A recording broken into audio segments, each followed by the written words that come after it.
Welcome to the channel, guys. We are back again, and today we're going to be talking about my top 10 summer fragrances, niche edition, so stay tuned for that. And if you like the content, guys, hit that like and subscribe button. I really do appreciate it. So I like doing the niche list, actually, especially in summer, because I find there's perhaps a lot more variety or a lot more selection with niche fragrances. There are some really great designer fragrances that I absolutely love. But I guess these days my tendency is to gravitate towards niche brands just because they tend to offer a little bit more choice. Some of them really are, I guess, niche in the sense that they're quite different. So this was actually a fun list to do. I found myself with way too many fragrances to pick from to actually have just 10, but these are some great recommendations that I have. Some of them I'm going to be wearing a ton because I have full bottles. Some of them I just have samples of because I either haven't gotten to purchase a bottle yet or I haven't found a good deal on a bottle yet. Now this is actually in no particular order. The only thing I am going to do is I'm going to do the samples first. So I'm going to talk about whatever I have just decants of first, and then I'm going to be going into ones that I have full bottles of. I tried to pick something from each house, so only one thing from each house. If I have two, I match them on the same spot. But again, this isn't really ranked. But without further ado, let's get into it. The first one I'm going to go with today is Gore. So this is from Laboratory Perfumes, and it smells a lot like Virgin Island water. But it performs really well. It has that beautiful kind of boozy lime that I absolutely really love in this fragrance and in Virgin Island water, and some of the other interpretations like the Alexandria versions. And this one's actually kind of interesting because it doesn't have coconut in it, although it has, what it does have is the gorse flower. Now the gorse flower does give off a little bit of a coconut vibe, so it definitely smells like coconut. You're not getting this impression of a flowery fragrance, although I guess technically it is a floral, but that gorse flower does smell like coconut. So it has that coconut, it has that lime, it has a little bit of booziness. This is really just a pleasure to wear this fragrance. Great on a nice sunny day, performs well, smells very classy, and I just really like this one. So that one is definitely going to be making the list. Another one for the list is actually from Amouage, and this one is Beach Hut Man. And so far, you know, if I was going to buy a bottle of Amouage, if someone told me pick out an Amouage, you're getting one today, it would be Beach Hut Man.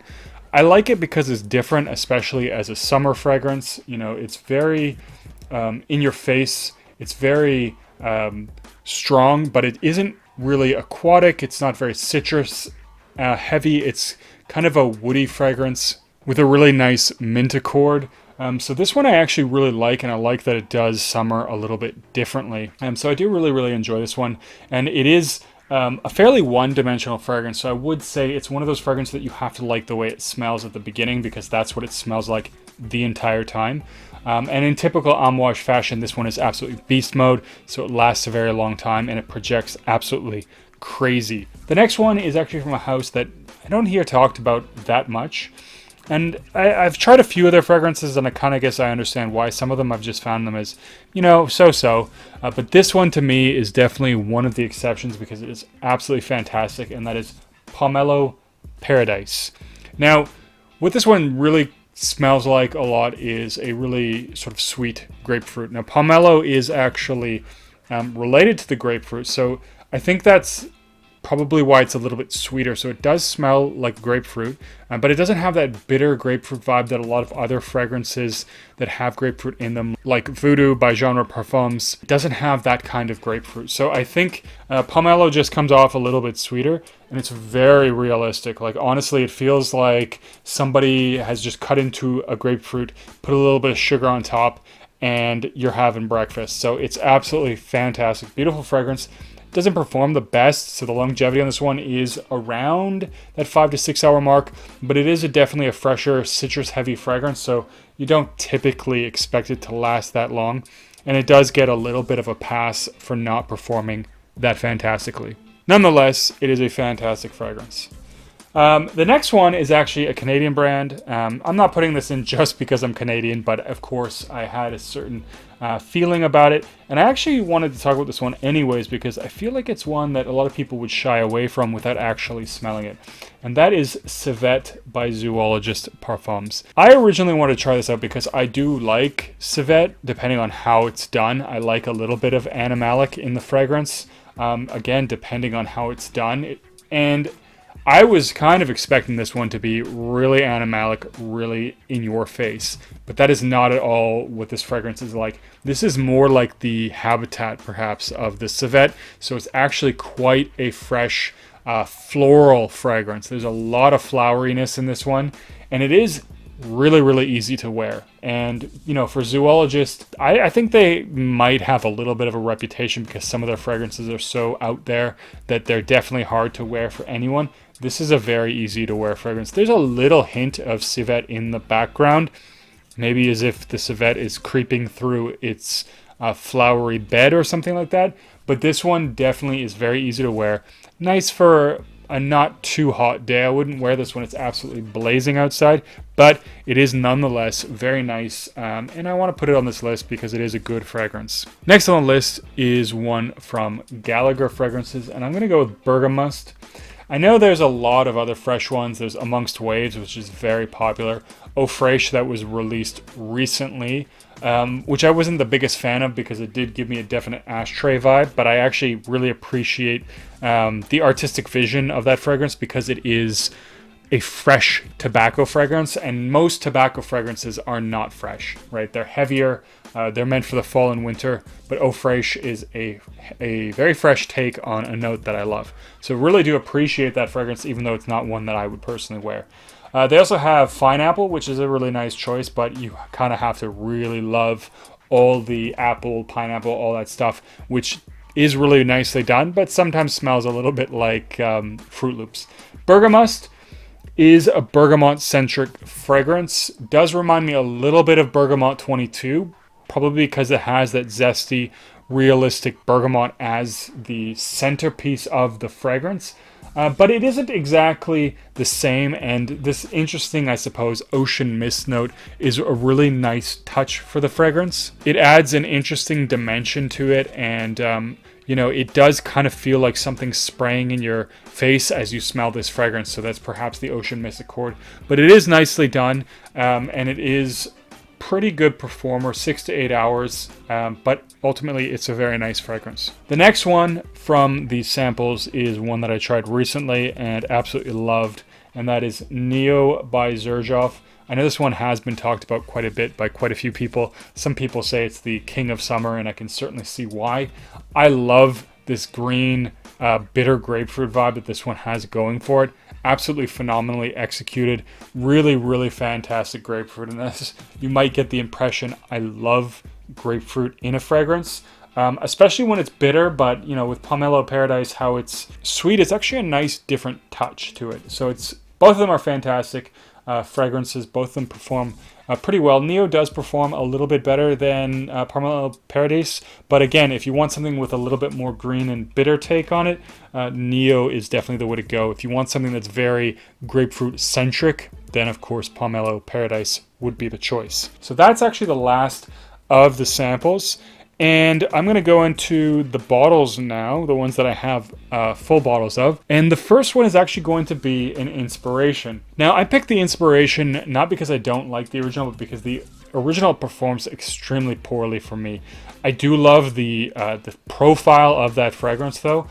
And so I tend to gravitate towards this more because it performs a lot better on my skin. It's a little bit louder, it lasts a little bit longer, and it's absolutely fantastic. And of course, it is one that I've gotten, you know, a couple compliments with, and that's Aquatica by Genre Parfums. This is an inspiration of Arolfa, and to me, it's Arolfa is the best marine fragrance that there is. Just hands down, if I had to pick one marine fragrance for life, this is all I could have. It would be Aquatica because, well, Arolfa performs very poorly on me. But for scent profile, Arolfa, amazing. And this does a very, very good job of replicating that scent profile. To me, it's very, very close, but it has much better performance. So I definitely prefer it. Next on the list is going to be Yuzu by Acqua di Parma. Now, I do like this one. It has a nice bitter yuzu, which does remind me of a bitter grapefruit vibe. And it smells really fantastic. And it dries down into a bit of a marshmallowy-like floral. So there is a creaminess and a smoothness and a sweetness there with a little bit of florals. And I think it is one that's nice for a warmer day. And it performs all right too, about 6 hours. And this is one that I actually do really enjoy. And I would say if you can get a good price on it, it's definitely worth it. I think at retail it's like $220 or $210, which I think is kind of outrageous for what it does. But if you can get a good price on it, I do think it's worth it. It's definitely worth getting a sample and checking it out. But that one is a good one that I definitely don't hear people talking about too much. And as for fragrances that don't get talked about too much, I do have another one, and that is Mancera's Windwood.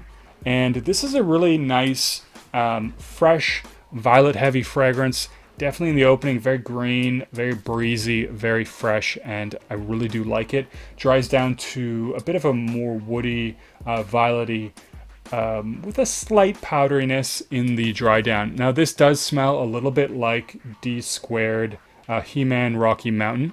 There's definitely a similarity between the two there, but that one's also discontinued, so having this available is actually really nice, and of course in Mancera fashion it performs exceptionally. The next spot is actually a tie, so I have two Parfums de Marly fragrances. One is Galloway and one is Sedley 2020. I think they absolutely rectified all of the performance issues. This is a beautiful composition, very unique smelling, has a nice crispness in it from the mint. It's very refreshing. It is a little bit ambroxan heavy. If you don't like ambroxan, you should stay away from this fragrance. But it definitely is a very gentlemanly, very well composed fragrance.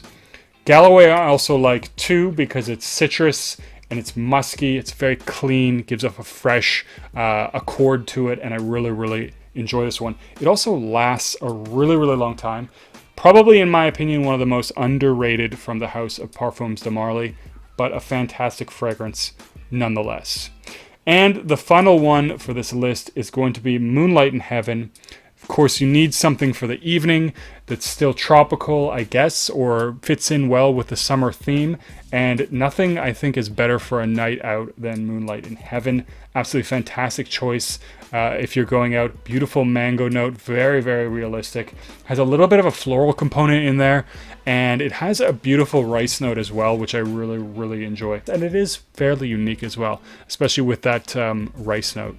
So I think that's going to be it, guys. That's it for this one. That is my summer list for this year 2020. Leave a comment down below. What are you looking forward to wearing this summer? And don't forget to like and subscribe, and I'll see you guys in the next video.